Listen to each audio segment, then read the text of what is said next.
Welcome to the latest episode of Take 20. We're a few minutes behind thanks to some technical difficulties, but we're trying to get everyone squared away here.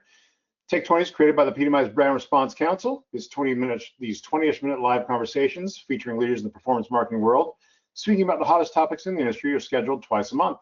Before we get to today's conversation, a housekeeping note. We'll be addressing any questions from the audience at the end of the day's session, but you don't have to wait to ask them. Use the questions tab on your control panel to type and send your question in. We'll collect them and try to get to as many as possible in the final moments of the episode. So, the popularity growth chart of women's sports has gone vertical in recent years, thanks to an array of young superstars across various sports and expanding media investment in television rights. From basketball to soccer to Olympic sports, how about tomorrow's gold medal game between the US and Canada? And beyond, millions of eyeballs are glued to women's sports like never before. Unsurprisingly then, the marketing dollars have followed as brands seek to reach this young, diverse, and growing audience. How are performance marketers activating to find success by aligning themselves with this booming popularity? Take 20 host and Brand Response Council Chair Chris Foster of Modern Postcard, who also hosts the podcast Menfolk Journeys, available on your podcast outlet of choice, welcomes a trio, we hope, of experts to discuss what's working today, where the growth will lead, and so forth. Let's say hello to Katie Cifarelli of Disney Advertising, who is here. Scott Berger of Scripps and Justyne Freud of the San Diego Wave FC are working hard to join us. We're hoping to have them join us soon. We're thrilled to have everyone here. Chris, take it away. You got it. Thank you, Tom. And thank you, Katie, for arriving on time. Folks, Justyne and Scott are on their way in, getting through the technical difficulties, but not a problem. We've got a superstar right now with us. To echo Tom's introduction, the enthusiasm for women's sports is surging. Teams and players are becoming household names, and new leagues are breaking into cities across the country. So right now, we're feeling this generations-long impact of Title IX. That was passed way back machine in 1972, and back then only about 300,000 women participated in high school sports. To get a sense of the scale and growth and change, and by 2012, it rose tenfold to over 3 million, and now there are even more. College athletic opportunities increased sixfold. And so what this did is it not only ended an era for minimal funding for women's teams, but it translated into the professional realm. Right now, there's an increased interest in pro sports leagues, the main ones being the WNBA, the PWHL, and the NWSL. And now there are emerging leagues like Pro Cheer, MLV, Major League Volleyball, Athlos, and track and field, and more that are coming up. In addition, we're witnessing the catapulting of sports icons like Caitlin Clark, right? Her jersey, as a note, outsold nearly all NBA players, only trailing Stephen Curry for the 2024 jersey sales. And her Fanatics jersey sold out within about an hour after her draft selection. It was incredible. And it was over a 12,000% increase in Indiana Fever merchandise. So clearly there's star power and there's a halo effect that we're going to talk about later on with these new sports icons. So women's sports can't be ignored. Instead, they're being embraced by fans and by cities and by advertisers. And so super excited, actually. And Justyne is in right on. Let's go, SD Wave. Hi, how are you? Oh, it's so great to see you. Thanks so much for overcoming the technical difficulties, and we're glad you're here. Justyne, meet Katie from Disney Advertising. Hi, Katie. How are you today? Hi, Justyne. Nice to see you. Nice to see you all as well. So what's beautiful about this panel, if Scott can make it through his own technical issues, we're going to dive in on how brands and advertisers meet this growing popularity of women's sports, the events that are driving success and new opportunities. Forgive the pun, but accept the pun. All the bases are covered, right? Programming, advertising, and team marketing. So first, let's just have you tell us about your role and your organization. Katie, let's start with you. Sure. Thanks, Chris. Hi, I'm Katie Cifarelli. I'm a director on the performance marketing sales team at Disney Advertising. And my team and I are in market representing the full Disney portfolio across sports, streaming, and entertainment. That includes all sports across the ESPN linear networks and our newest ESPN direct-to-consumer offering, our streaming platforms in Hulu and Disney Plus, and our entertainment networks that include ABC Broadcast, FX, Nat Geo, Freeform, and Disney Channel. With such a diverse portfolio, we really do have the scale and reach to serve all fans, and we work closely with our agency and marketers to provide data-driven recommendations across the portfolio, as well as giving them the choice and control to transact, whether that's directly, programmatically, or via our self-service platform, Disney Campaign Manager. Fantastic. I love it. That was a beautiful nutshell. Justyne, talk about your role in SD Wave. Yeah, absolutely. Happy to chat through. Justyne Freud. I'm Vice President of Marketing and PR for San Diego Wave. Part of that includes leading the marketing communications and just overall, I think, fan growth for the club with, I think, one single mandate, if you will. It's kind of drive revenue while building the long-term brand equity for the club. Obviously entering into our 5th season, which is very, very exciting.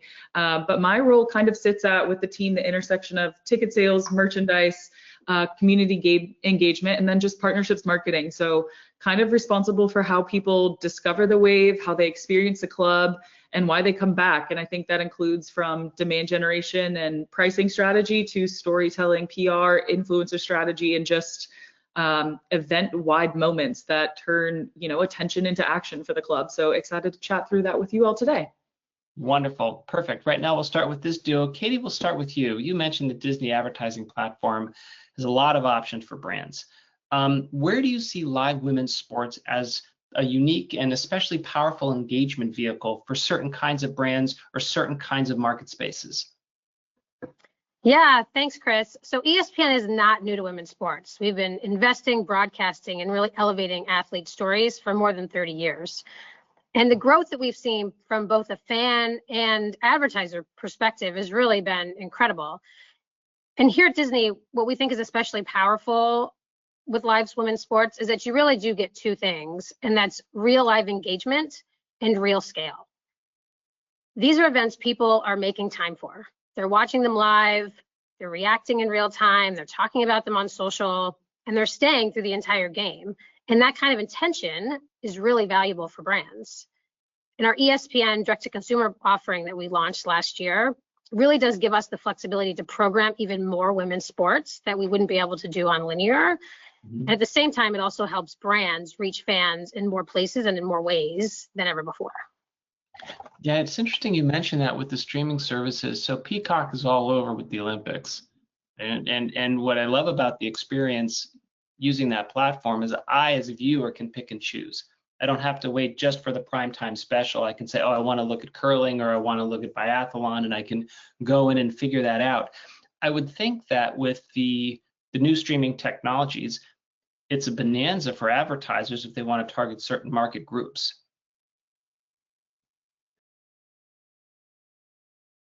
Absolutely. It gives them the opportunity to really find the audience across any sport or genre, and whether that's as well as geographically. Correct. I love that. Speaking of geographically, Justyne, SD Wave, let's go. You're trying to secure new move merchandise, everything you said. As a note, I'm a little bit of a homer living in San Diego. They were #1 in 2023. Real excited about them being here in the city. When you talk to sponsors and advertisers, you mentioned the idea of not only driving revenue through fan engagement, but also building the culture of the club and connecting that to the community of the city. What is your main pitch to these sponsors and advertisers to get them involved? I think it's a few things, right? I think when we first started out, or women's sports in general, folks thought of us as kind of like a cause buy, if you will. But that's not what it is. It's a premium growth platform, and we kind of sit at the intersection of let's call it elite performance, San Diego pride, but then also just the modern fandom. So when we're going into buying into 3 things at once, we're thinking through, we have the proof of demand. You mentioned it, obviously, the on-field success. 2023, we won the Shield, but since moving into Snapdragon Stadium, we're #1 in attendance as well for across the last 3 years. So we're thinking about how we're directly providing and converting fans into attendance and putting butts in seats, but then also jersey sales and jersey launch and national relevance and brand. And so it's no longer speculative. There's we have validated, we have proof of concept, and then I just think the category and the leadership within that. So women's soccer in the United States is not so crowded. I think the market, for the Wave is we're a market leader in one of the largest, most, let's call it brand savvy cities in the country. And so sponsors aren't fighting for that share of voice. Though I would like to note we are leading it here in San Diego, but so we're kind of getting to define that. And then I think the great thing about women's sports and women's soccer, and let's say the Wave specifically, is we're no longer like asking for permission or apologizing for what we're doing. We are a cultural relevance. You know, the wave gives brands legitimacy across families, Gen Z, millennial decision makers. And so without risk or overexposure, like a lot of the men's properties have, like, I think that's what defines us a little bit differently. And also, I think women's, you'll see this, and we see it in surveys, whether it's, you know, here or when I was on the men's side, but the fandom that women's sports has is like, they are progressive, they are strong-willed, they are community rooted. And so when they think about a brand as it pertains to their club or their organization, it's a little bit stronger. So there's more reach, there's more relevance, and repeat exposure on that side of things. Yeah, I really like what you said. Two things. I like everything that you said, but two things stand out to me. One is the modern fandom idea. I think that's pretty interesting because the technologies and the access not only to the games, but also to the players, right? There's an intimate connection that's being created when players post on Instagram, they post on, you know, TikTok or the like, and the fans get to kind of see some of this stuff, maybe some behind the scenes, maybe some warm up stuff, maybe in their homes. So I want to ask about that. And then I also want to ask about, you talked about the association to the team, where not only did you stop asking permission, which I thought was an interesting phrase that you used, because I think now brands get a lift up by being associated with the SD wave. Is that the direction that it's going?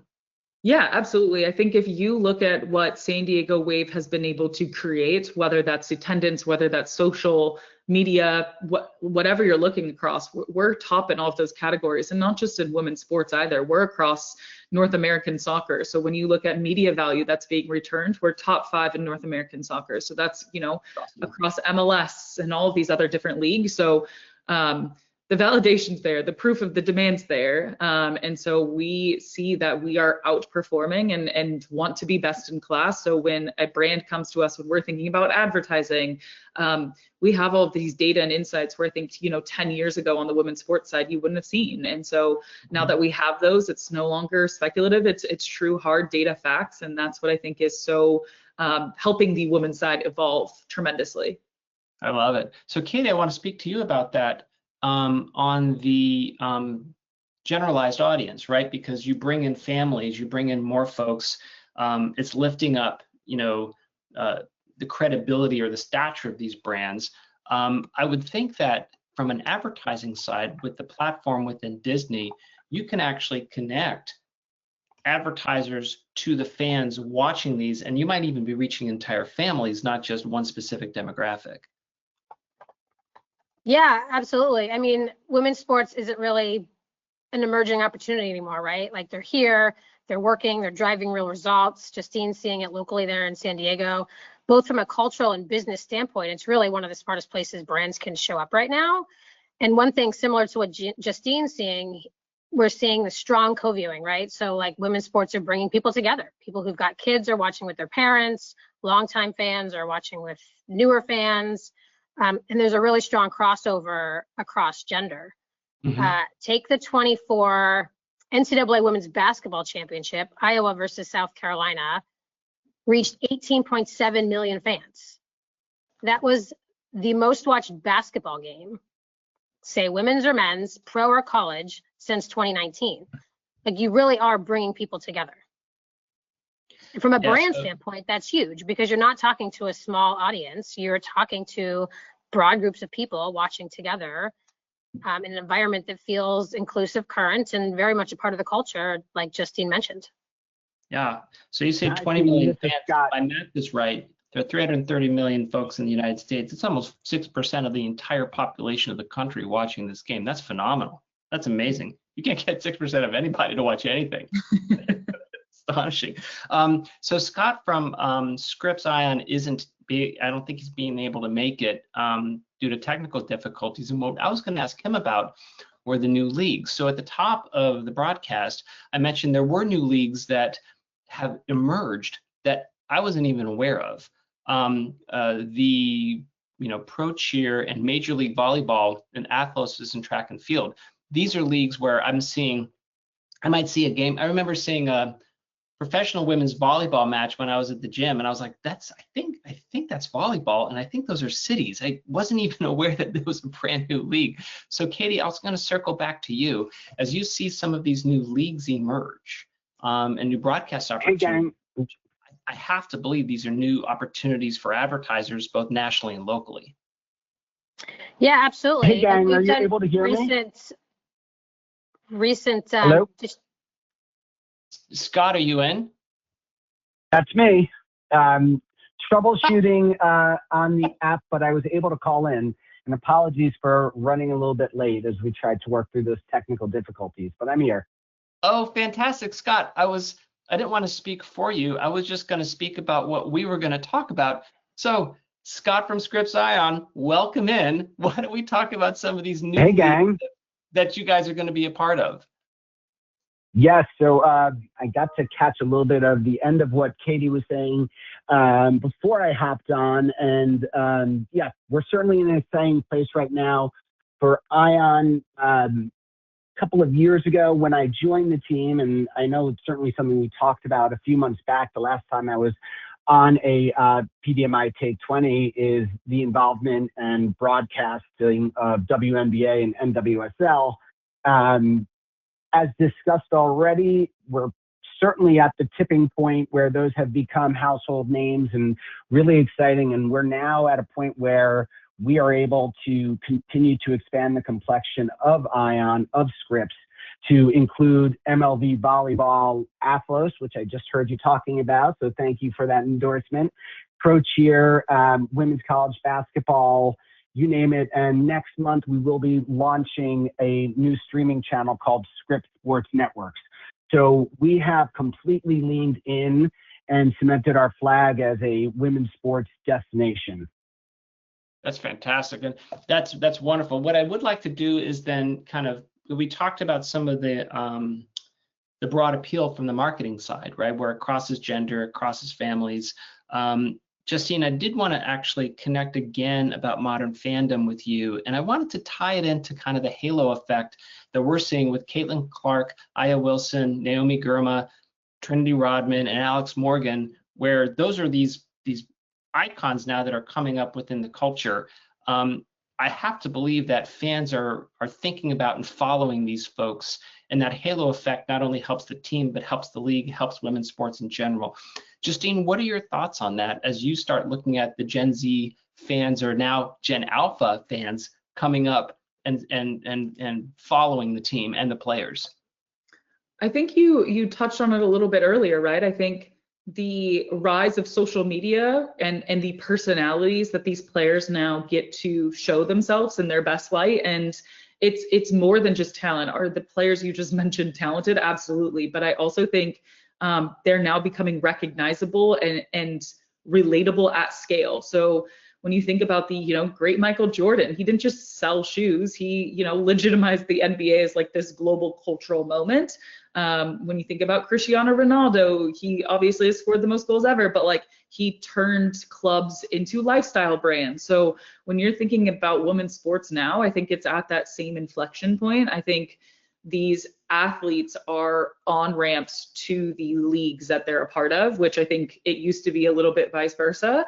And so they're now able to pull in these casual fans, these young fans, these first-time viewers, or maybe even like just these like non-traditional sports consumers that we don't think about on the day-to-day. So I think then it's on us, once these fans are part of our ecosystem, whether that's coming to a game, whether that's purchasing the jersey, they don't just follow, said star that they're interested in, but then they stay for the league, the team, the rivalry, and the stories that are being created. So I think it's this halo that I think lifts everyone. Media pays more attention, sponsors, probably less hesitant. Parents bring the kids. Sure. And then I think brands probably see fewer risk and more upside. So I think star power accelerates that trust, but then that trust accelerates the spending. So I think we're kind of being able to see it across the board. And so I'm really excited about just where I think this is continuing to go. I think when you look at a Trinity Rodman, a Croy Bethune, like they have done TikTok and social media so well. Right. That I think that's what's creating that fandom, and that's something Alex did really, really well. And I think, you know, in the beginning of when social began that rise of doing with her and her team, and so now I think you're just seeing how stars are building on that. And props to every single player you mentioned and all the stars that are creating those moments and creating these different types of brands within their own brand. And I think it's, you know, off the field stuff that's creating those, you know, we have Kenza Dali, who's this French international star, but like what she's becoming known across the United States for are like, what is she about to style and fit in for her, you know, entry. And so I think we're beginning to see a little shift on that focus, but on the field is why you fall in love with her in the beginning, because she's so tenacious that fans like they want to see that heart, and now they're, you know, following her on social. So I think it goes both ways. You know, it's interesting. I think that you bring up a good point too, because these young athletes now are of the generation. They're tapped into social media. They're tapped into TikTok, just like anyone who's 18 to 23 is, right? They just happen to be famous athletes who are able to then broadcast a wider message. So we are clipping through this. It's already 11:30. So Katie, I would ask one more question for you, and then Scott, a final question for you, and then I think we have to open it up to the audience. So Katie, as you plan the rest of 2026, and where are your where are you most excited about in terms of growth for women's sports as it relates to Disney advertising? Yeah, I think we've done recently new deals with Athletes Unlimited, Love One Volleyball, and as you mentioned earlier, some of the new leagues that are coming on board. So that creates new opportunities for advertisers to get involved at the ground level, and provides an opportunity to get involved at different thresholds, right? You don't necessarily need a huge budget to get involved with women's sports. You can do it at all different tiers. And as we've been talking about the extension of social, right? We see fans are staying for the big game, but then they're following their athletes and their teams across social media and across platforms. So you can also get involved very organically and authentically on social as a brand and align with some of these moments. Does that, from a Disney perspective, though, I do have to say we have kicked off our road to the 2027 Super Bowl 61. So we are very excited about having the Super Bowl back on Disney for the first time in 30 years. So of course, rising tides lifts all boats, right? Rising tide lifts all boats. But quick question, but I know we have to move on. We've got so much to talk about. We could be here for an hour plus. With these new sports, new leagues, and the Disney platform making it available, I think, to SMB and mid-market companies to get into CTV. Is that, and to what Justyne talked about is there's an opportunity, I think, for SMB and mid-markets where maybe linear TV was out of reach for them, but through these new programming platforms, CTV is available to have that more intimate connection between a local business and their local team. Yeah, absolutely. And that's why we created our Disney Campaign Manager. So it's our self-service platform, which ESPN is now a part of. So you can go on and buy sports streaming for San Diego and have a local business target, you know, their marketers or their consumers in market. I mean, you could do that at a much lower threshold than you would traditionally getting involved with on linear. So it provides people that flexibility and opportunity to get involved. Wonderful. I love it. Hey, Scott, I know you're a voice from the ether, but that's okay. You have a fantastic voice. You've got a face for video and a voice for radio. I don't know how you do it. I appreciate it. I'm doing my best. So talk to me about your year. For 2026, what are you most excited about with Scripps Ion? I'm most excited about all of the new opportunities that we are bringing to the marketplace. Like I said, you know, we're in a great spot when it comes to the WNBA and NWSL and the opportunity that brings to our advertising partners and advertising agencies. And we already have the buy-in and demand there, and that's really exciting. But the fact that the company and Ion in particular has continued to lean into new and emerging sports, like Pro Cheer, like Athlos, which combines not only track and field events, but there is a cultural and music, and it's a different type of vibe that brings excitement to sports, and really is that intersection as well as the Fort Myers tip-off, which will be coming back as another college basketball opportunity. And it's really fun to just see this company continue to invest in women's sports. And the Scripps Sports Network is going to be 52 weeks a year.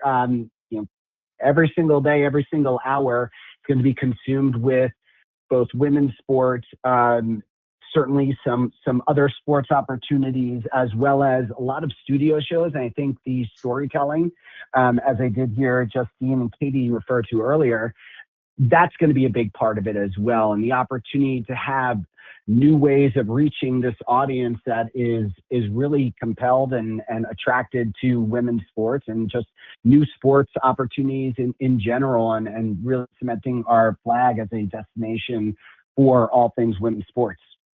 I love it. That's a fantastic mission. We are well past the half-hour mark. So Tom, I'm sure we've got questions. We do. And thank you, everyone. Thanks to the folks who battled through all of our weird tech issues today. It was a bad day for GoToWebinar, but everybody made it. So thanks, everyone. Some good questions and some directed questions for everybody. For Katie, I think this one's best directed for you.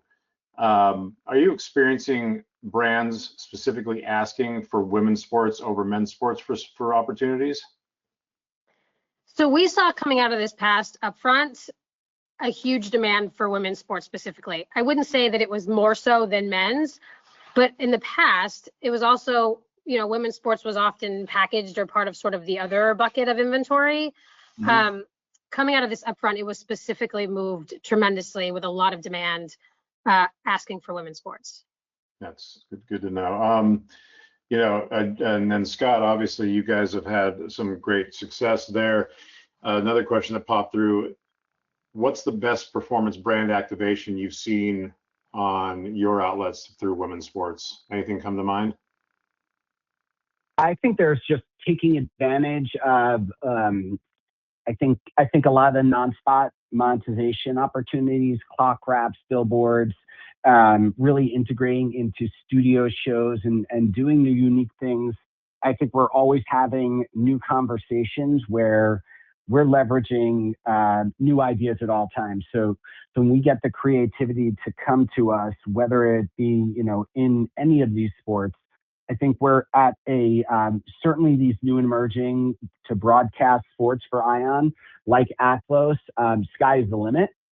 So we certainly are going in a lot of different directions and constantly ideating on different ways to partner. I wouldn't even say there is one in particular, but the sponsorships have just been awesome, and the ways to take over things like Pro Tier and MLB have really been fun. And again, having these newer to broadcast opportunities really allows for us to break the mold and follow the lead of the KPIs of our brand partners. That's great. That's great. Justyne, one came through for you. What types of local brands have been most interested in partnering with the franchise? And again, are there any particular partnerships that have been working particularly well?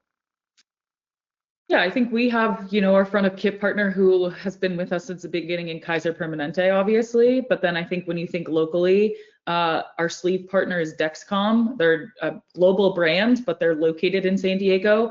And then I think you have the more true localized one once you're thinking about it, such as a Mostra Coffee and folks like that. So I think a lot of people are seeing the brand and what San Diego Wave's able to do and jumping in full body in, I was going to say 2 feet in, but I think it's full body in right now and what we're doing and what we're being able to create.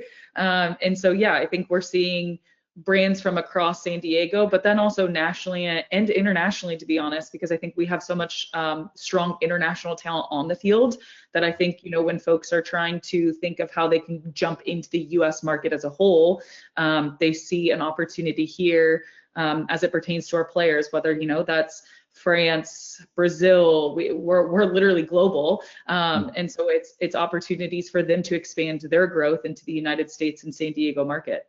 I mean, that makes a lot of sense. You see it on the men's side in baseball, like how much money the Angels made off of having Shohei, and how much money the Dodgers are making off of having Shohei and the rest. So it makes sense Yeah. that that's an angle in for international folks. It's really interesting. Yeah. I guess this is more of a poll question. So we'll allow each of you to say yes or no. Is there going to be a time when we stop saying women's sports and we just say sports as they've become on par with men's sports from an audience perspective? Yes. Hard yes. I know at Scripps we are, going by the moniker of Scripps Sports as an all-encompassing opportunity. Again, when we talk about, of course, there is the WNBA and NWSL, which are championing women in the acronyms, but we do have Major League Volleyball, we do have Athlos, and they are seen as sports entities within our portfolio that we have championed, being that we are this destination for women's sports. And I guess we will call it sports in general, because I do think that we are at that place. And certainly for Scripps, that is our main focus when it comes to sports. Great. Justyne, Katie? Yeah, I mean, I would also say yes. I think we're entering a phase where women's sports is really just part of the core sports media ecosystem. So, yeah. Easy yes for me. Love it. Last one, and again, this is an opportunity. This is a little visionary one. Obviously, basketball, soccer, very established at this point, I believe. You can make cases for other things like golf and other things like that. What's the next big women's sport that's going to take a next big step? I know, Scott, you got to deal with volleyball, so maybe you say that. But but what's the next big one? What's coming next? Which sport's is going to take over next?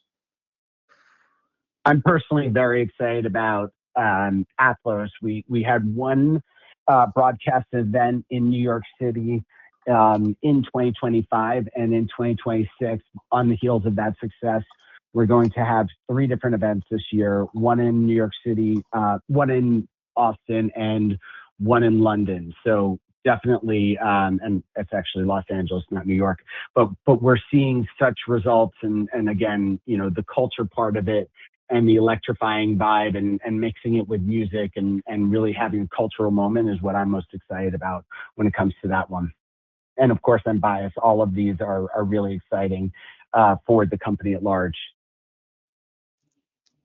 I'm not going to We're lie. also seeing a lot of interest in softball. Oh. No, you go ahead, Katie.